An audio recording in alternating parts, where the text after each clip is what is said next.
Hello, good morning everyone. Ma'am pura bu jilang ai bamna khuram jari. Ma'am ai gi blog se am kuire be matungda haidi kha kuina ai le pure blog se ko ado ma'am kitang di support of you kuire ai le po se blog thanga ta se ado blog se music se continue to gi haina num khanjari ba ko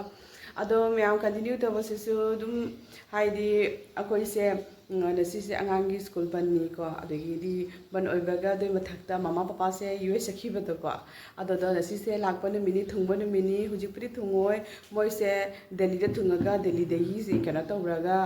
moi la ine ba ko adodo akoi se ngasidi angangi school banni mama ai budi hoen thungdoi ni akoi dona huji hoeng hang le raga di kana chalani ba ko akoi jumda khunna ko akoi gi nipa memda ado akoi di filter le bani ado jumda khunda chalani akoi jumda ado kamai to bono na si se blog se ke to bono ha do myam pramakta dum ichinau singda share chawlake ado myam ichinau sing aina kuina le pure haina myam pramak su ko ai se kautho pi gano kautho amasu yai ado kuina thanga chabani na blog se please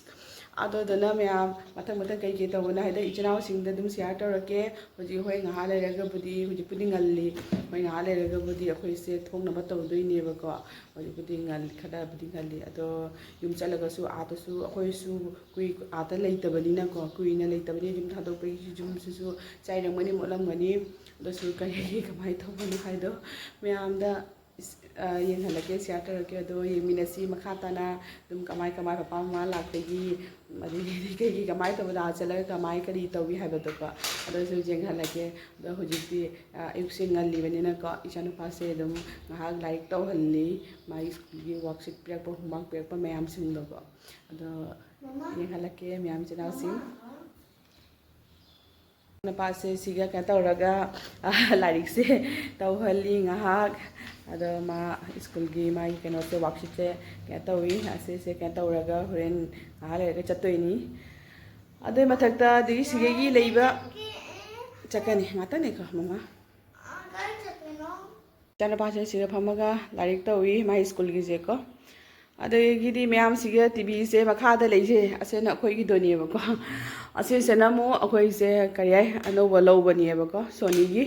ase senamo akhoi ranipur gi tv do ko ado do yadre ase se anoba lobani ado do ase ada pudoi ni haidana ne ado di akhoi nam siga dum thamma ba nasi chapada purani ase tv se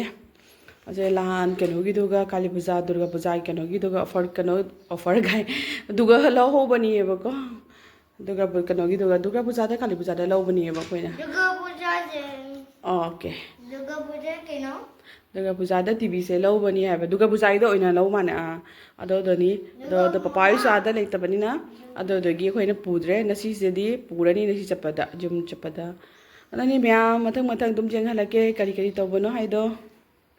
ma'am अखोई से हुजिक से जुम दगी थोकले होजि कुमु जुम lump दा चली रखु gi जुम दगी थोकले रानी जुम दा मु चली जी अदो मैम लपेन ननी अदो कमाई तो बोलो जेहा लगे तो हुजिक चली जन बाई से नि मैम ये मीने सी मखा तालम को मैम अखोई चली ang lere ka di yung yura ni ayaw niya sa joy मैम अखोई से हुजिक ता युम दा थुंगे अदो दो हुजिक से क्या ता उरे रिना सु थबक सु हनगे अमते इमु मनुंग से सेंगदोक तना क्या ता हंगे खुजु लांगे थादोक पनी ने क्या ता इमु से यामना बोतलम क्या ता रमे अदो दोगी मैम यमीना सिको इगा अखोई रिना ना थबक सु मा सेंगदोली पचे imung manung se mirang kari kra se myam ka tawrame ba ko karame ado dogi maonda sengdoli ma sengdongna ke to honge dina kapodia koro eta doni myam mata yingmina si chakhum da changi saklai se ate gi jum degi ko konorong pudegi tinga porak pani ba ko de chana che su saklai ma thongage dugi di chana ga tilho ga mangauge adu di papar अतई दी कई तब याबद तुम तौसलगे थेंगसु थेंगे अखोइना लाइसे को अदोदना ma'am तुम यंगमिनसी मखा ताना mama होइसु होरेन से थुंगादोइनेबा Hello ma'am na sai se barogi chai nyang thong ko raga dugai gi dum chai nyang cha ba ki ga du ulak ke to ba ga do ulak te dum tumning mani la tum tho ba de ji nu din oire ho le khoi sin ha tang sok to walking tho ke ai na do ka to wi do ma'am gi mi na si khoi ni na se fa ni khoi jum da le ba do ma te ma na mai ma sa ka che pa ja u phang re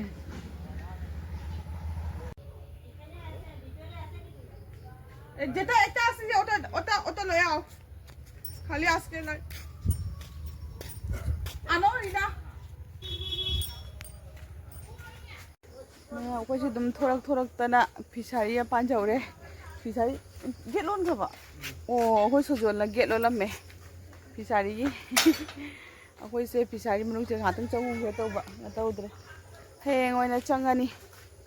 एक त पापा mama गलो ना मोय लागा Ayukta do hujik kaya tau re kariyai fisai kita pan bum lại do ya hujik tapi tam budi hoen papai lak pagi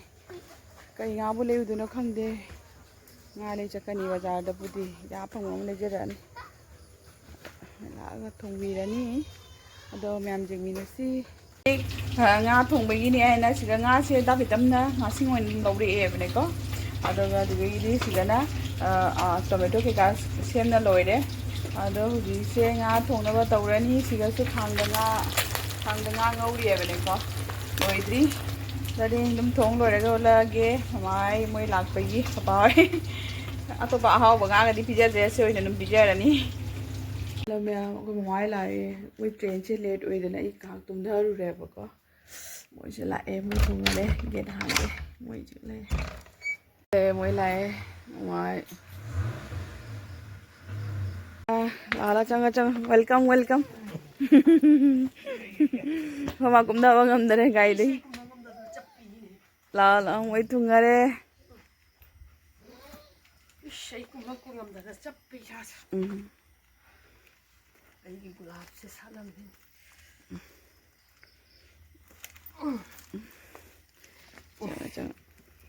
ma'am से ये bag ma'am सिंसे खै माय परेसे असेना अखोय हुमगिनी अखोयगी फैमिली से बैग अचौब से अखै तोगान जाना असे अचौब से चिचेना हापकपनी अखोय हुमगी असे सिंसे कना कना इनो खंगदे मोय खंगे अतैदि तुम मुरे फना से पुपुना पम्मे मपुबुना पम्बीरी हरावरे मैम पुरक हो रे हाँ चश्मा का जरूरी नहीं कमाई तो नहीं से दी अंगांग से ने जाइन पिरक पनी ने जाइन पिरे आई तो ना छे शिशु आइमा वाव से करो से ना मामा बवल से मम्मी करो मम्मी करी ना असी की मम्मी से करी हाइनो खंगदे असीना लाइट असीना पेन अरु लाइट थालगा अमम बदे इदे पेन सिना अरु लाइट थालगा ने